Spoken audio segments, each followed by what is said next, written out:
வணக்கம் மக்களே, எல்லோரும் எப்படி இருக்கீங்க? எல்லோரும் நல்லா இருப்பீங்கன்னு நினைக்கிறேன். இன்றைக்கி நம்ம இந்த வீடியோவில் என்ன பார்க்க போகிறோம்னா, ரீசெண்டாக முருகனுடைய 6 வீடுகளுக்கும் நம்ம ஒரு ட்ரிப்பு போயிருந்தோம். இந்த ட்ரிப்பு நம்ம எப்படி போனோம், எங்கேருந்து கிளம்பணும், நாங்கள் என்னெல்லாம் பண்ணோம், எங்கெங்கெல்லாம் போனோம் அப்படிங்கிறத பற்றி டீட்டெயிலாக அந்த வீடியோவில் பார்க்கலாம். இப்போ தான் சேனலை ஃபஸ்ட் டைம் பார்க்குறீங்க அப்படின்னா சேனலை சப்ஸ்கிரைப் பண்ணி அந்த பெல் ஐக்கானை கிளிக் பண்ணிக்கோங்க. வாங்க வீடியோக்குள்ளே போகலாம். முதல்ல நாங்கள் எங்கேருந்து கிளம்பணும் அப்படிங்கிற விவரத்தை உங்ககிட்ட சொல்லிடுறேன். நாங்கள் திண்டுக்கல் பக்கத்தில் இருக்கிற வடமதுரைங்கிற ஊரில் இருந்து 6 முருக பக்தர்கள் குழு, இந்த குழுவின் மூலமாக ஒரு 28 பேர் சேர்ந்து முருகனுக்கு மாலை அணிஞ்சு முருகனுடைய 6 வீடுகளுக்கு ஒரு யாத்திரை போகணும் அப்படின்னு சொல்லி கிளம்பின பயணம் தான் இப்போ நீங்கள் பார்க்குற இந்த வீடியோ. குழுவின் மூலமாக 2 வாகனங்கள் ஏற்பாடு செய்யப்பட்டிருந்துச்சு. இந்த வாகனத்துக்கு முன்னாடி முருகனுடைய ஃபோட்டோவை வச்சு நாங்கள் முதல்ல கட்டிட்டு நாங்கள் யாத்திரைக்கு ரெடி ஆனோம். அதற்கு அடுத்தபடியாக நாங்கள் முருகன் கோவிலிருந்து நாங்கள் சாமி கும்பிட்டு ஆரவாரமாக பட்டாசெல்லாம் வெடித்து தேங்காயை உடைச்சி எங்களுடைய யாத்திரையை தொடங்கினோம். சரியாக ஒரு 12 மணி 5 நிமிடத்தில் எங்களுடைய யாத்திரையை நாங்கள் தொடங்கினோம்.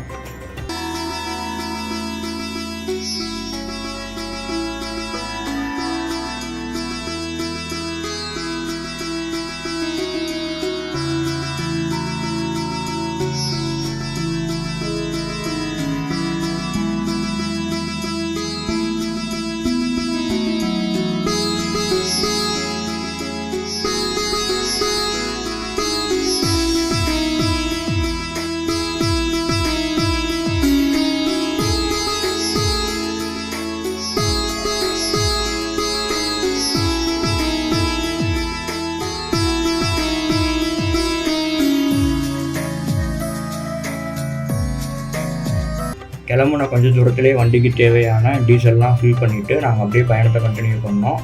கொஞ்சம் தூரத்துலேயே திண்டுக்கல் டு திருச்சி ஹைவேஸில் எங்கள் ஏரியாவில் ஃபேமஸாக இருக்கக்கூடிய வண்டிகருப்பணசாமி கோவிலில் ஒரு ஸ்டாப்பிங்கை போட்டு வண்டிகருப்பணசாமியை நாங்கள் கும்பிட்டுட்டு இந்த 6 வீடுக்கும் நாங்கள் நல்லபடியாக நாங்கள் போயிட்டு வரணும் அப்படின்னு சொல்லி சாமியை வழிபாடு பண்ணிவிட்டு அங்கேருந்து எங்களுடைய பயணத்தை நாங்கள் நல்லபடியாக ஸ்டார்ட் பண்ணோம்.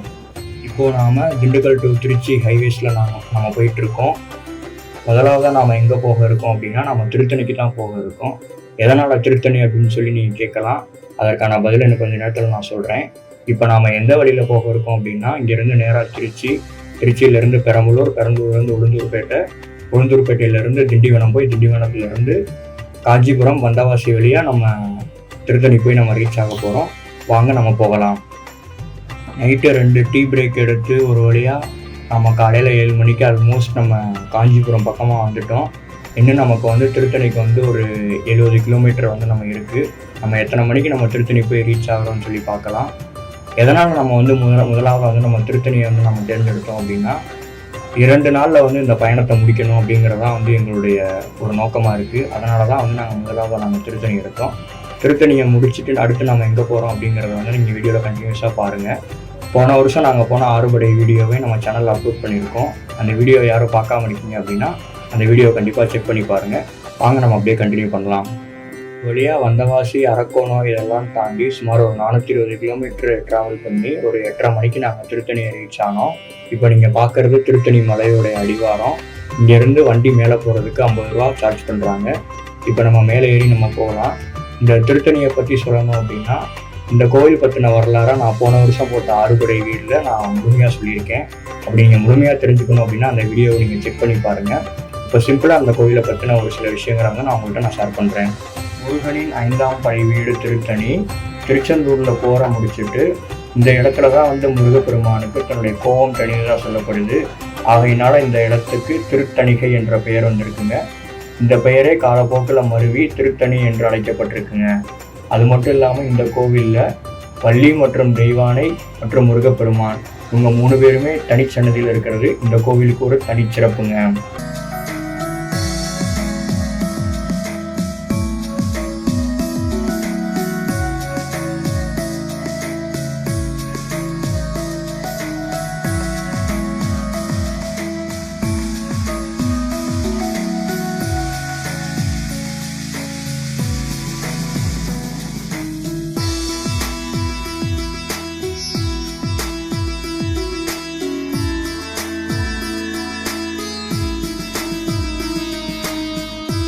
மூலவரை தரிசனம் பண்ணி முடிச்சுட்டு வெளியில் வந்தோங்க.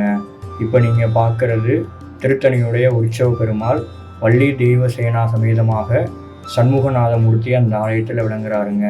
ஒரு வழியாக திருத்தணியில் நாங்கள் நல்லபடியாக சாமி தரிசனம் முடிச்சுட்டு நாங்கள் வெளியே வந்துட்டோங்க. இந்த வீடியோ பார்க்குற எல்லோருக்குமே திருத்தணி முருகனுடைய அருள் கிடைக்கணும்னு சொல்லி பிரார்த்தனை பண்ணிவிட்டு திருத்தணியை விட்டு நாங்கள் ஒரு 11 மணிக்கு நாங்கள் அங்கேருந்து கிளம்பினோங்க. அங்கேருந்து திருத்தணியை விட்டு கீழே வந்துட்டு காலையில் சாப்பிட்ற டிஃபன் சாப்பிட்டு முடிச்சுட்டு அங்கேருந்து நாங்கள் எங்களுடைய பயணத்தை நாங்கள் கண்டினியூ பண்ணோங்க. நாம் எந்த கோவிலுக்கு போக இருக்கோம் அப்படின்னா முருகனுடைய 4ஆம் படை வீடான சுவாமி மலைக்கு தாங்க நாங்கள் போக இருக்கோம். இப்போ இங்கே நம்ம போகிறதுக்கு நம்ம எந்த வழியை நம்ம சூஸ் பண்ணியிருக்கோம் அப்படின்னா வரும்போது வந்த வழி கிடையாதுங்க. ஏன் அப்படின்னா இது டே டைம் அப்படிங்கிறனால நம்ம அந்த பக்கமாக போனோம் அப்படின்னா அரக்கோணம், வந்தவாசி, காஞ்சிபுரம் இந்த ஏரியாவிலலாம் பயங்கர டிராஃபிக் இருக்கும். அப்படிங்கிறனால இப்போ இங்கேருந்து நம்ம சாலையூர் அப்படிங்கிற ஊருக்கு போயிட்டு அங்கேருந்து ராணிப்பேட்டை, ஆற்காடு, செஞ்சி வழியாக விழுப்புரம் போய் விழுப்புரத்தில் இருந்து விக்கிரவாண்டி, விருத்தாச்சலம் வழியாக சுவாமி மலை போகிறதாங்க பிளானு. இந்த மொத்த ஜேர்னி பார்த்திங்க அப்படின்னா ஆல்மோஸ்ட் ஒரு 300 கிலோமீட்டர் வருங்க. மதியம் ஒரு 12 மணி போல் திருத்தணியிலேருந்து நாங்கள் சாப்பிட்டுட்டு அங்கேருந்து நாங்கள் கிளம்பி இடையில வந்து ஒரு 2 டீ பிரேக் எடுத்து நாங்கள் ஆல்மோஸ்ட் விருத்தாச்சலம் ரீச் ஆக சாயந்தரம் 5 மணி ஆகிடுச்சுங்க. இப்போ இங்கே நாங்கள் ஈவினிங் இங்கே நாங்கள் சாப்பிட்லான் இருக்கோம். சாப்பிட்டு முடிச்சுட்டு இன்னும் சுவாமி மலைக்கு இன்னும் 70 கிலோமீட்டர் இருக்குங்க. நைட்டு 9 மணிக்கு அங்கே நட சாத்திடுவாங்க. அது மூலையும் நம்ம சாமி மலைக்கு போகிறோமா போகலையாங்கிறத நம்ம பார்ப்போங்க. தொடர்ந்து இந்த வீடியோவை கண்டினியூ பண்ணலாம். சாப்பிட்டு முடிச்சுட்டு சுமார் ஒரு 6 மணி போல் அங்கேருந்து நாம் கிளம்புனோங்க. இன்னும் நமக்கு சரியாக நமக்கு 70 கிலோமீட்டர் இருந்துச்சு. ஒரு 6:30 போல் கொஞ்சம் நமக்கு மழையும் வர ஆரம்பிச்சிருச்சுங்க. ஒரு அரை மணி நேரத்துக்கு மழை நல்லா பெஞ்சது. இப்படியே நாங்கள் அந்த மழையோடு நாங்கள் நம்மளுடைய பயணத்தை நாங்கள் கண்டினியூ பண்ணிட்டு இருந்தோங்க.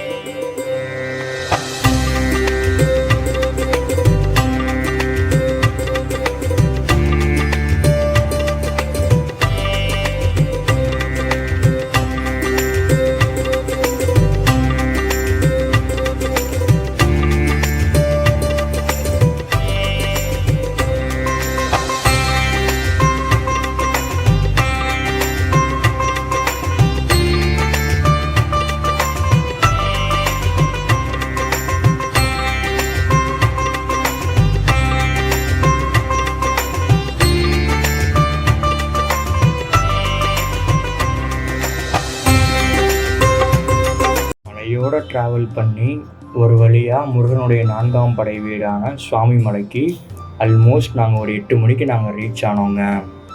போன வருஷம் போட்ட வீடியோவில் இந்த கோவில் பற்றின முழு வரலாறும் சொல்லியிருக்கேங்க. அதனால் நீங்கள் அந்த வீடியோவை செக் பண்ணி பாருங்கள். இப்போ இந்த கோவிலை பற்றின சிம்பிளாக ஒரு சில வார்த்தைகளை சொல்கிறேங்க.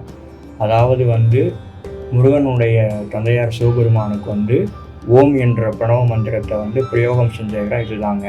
அதனால தான் அந்த இடத்துக்கு சுவாமி மலைன்ற பேர் இருக்குது. இங்கே இருக்கிற முருகப்பெருமானுக்கு சுவாமிநாதன் அப்படின்ற பேரில் இங்கே அருள் பாலிக்கிறாருங்க.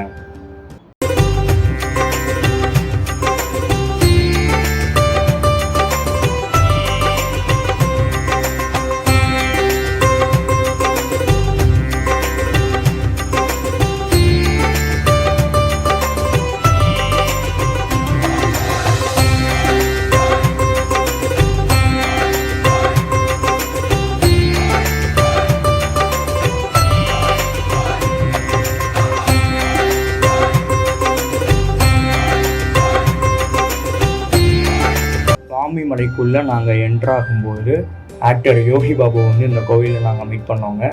அவர் அப்போ தான் தரிசனத்தை முடிச்சுட்டு வெளியே வந்தார். அவர் கூட நாங்கள் ஒரு சில ஃபோட்டோஸ் எடுத்துக்கிட்டு நாங்கள் அப்படியே கோவிலுக்குள்ளே போனோங்க.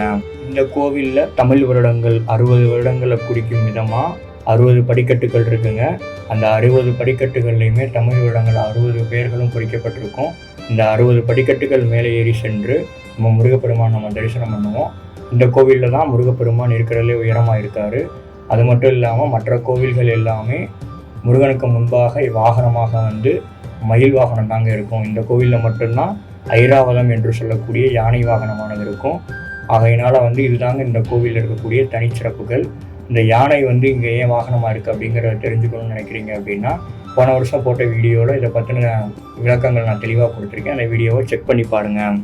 வழியாக 4ஆம் படை வீட்டில் இருக்கக்கூடிய சுவாமிநாத மூர்த்தியை தரிசனம் பண்ணிவிட்டு நாங்கள் வெளியில் வந்துட்டோங்க. வெளியில் வர்ற இடத்துல பார்த்தோம் அப்படின்னா முருகப்பெருமான் சிவனுக்கு உபதேசம் செய்த அந்த சிலைகள் எல்லாம் நம்மளால் பார்க்க முடியுங்க. இதுதான் அந்த கோவிலில் இருக்கக்கூடிய தனிச்சிறப்புனே சொல்லலாம். நாங்கள் கீழே வந்து கொஞ்சம் ஃபோட்டோஸ்லாம் எடுத்துகிட்டு நாங்கள் அப்படியே பார்க்கிங் போயிட்டு நாங்கள் இங்கேருந்து நாங்கள் கிளம்பிட்டோங்க. கரெக்டாக ஒரு 9:30 மணி போல் நாங்கள் சாமி மலையை விட்டு நாங்கள் கிளம்பிட்டோங்க. அடுத்து நாம் எங்கே போக இருக்கோம் அப்படின்னா, முருகனுடைய 2ஆம் படை வீடான திருச்செந்தூருக்கு தாங்க நம்ம போக இருக்கோம். இதுக்கு நம்ம போகிறதுக்கு நம்ம எடுக்கிற ரூட் என்ன அப்படின்னா, இங்கேருந்து நேராக தஞ்சாவூர் போயிட்டு தஞ்சாவூர்லேருந்து திருச்சியிலேருந்து கொட்டாம்பட்டி, மேலூர், மதுரை வழியாக தூத்துக்குடி போய் தூத்துக்குடியிலேருந்து திருச்செந்தூர் போகிறதாங்க பிளானு. மொத்தம் இதுக்கு வந்து நமக்கு மொத்தம் 400 கிலோமீட்டர் வருங்க. இதை நம்ம நைட் ட்ராவல் நம்ம பண்ண போகிறோங்க. வழியாக 10 மணி போல் தஞ்சாவூர் மெயின் பைபாஸ் வந்து கனெக்ட் பண்ணோங்க. சரி, ஓகேங்க, இந்த வீடியோவை இதோடு முடிச்சுக்கலாம்.